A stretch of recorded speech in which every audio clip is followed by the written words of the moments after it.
На медиумите, почитувани граѓани, денеска сме по убав повод во посета на РЦЮ, одбележуваме една година, заедно на работа на македонската полиција, заедно со полицијата на Европската унија, тоа е со Фронтекс.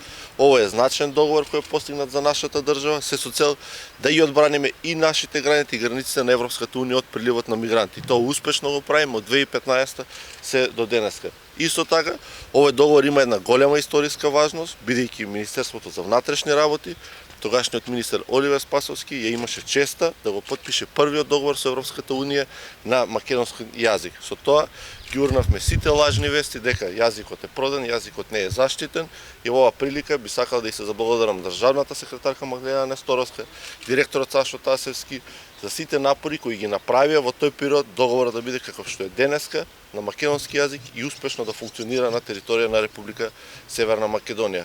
Со тоа, уште еднаш покажуваме дека македонската полиција е на рамо до рамо со европските полиции, заедно работиме и од пред некое време веќе имаме барања и од други полиции, се со цел да вршиме обуки на нивните полицајци како се справуваме со миграцијата. Значи од земја која што бараше помош од другите држави, сега нудиме помош во справување на миграцијата. Ви благодарам.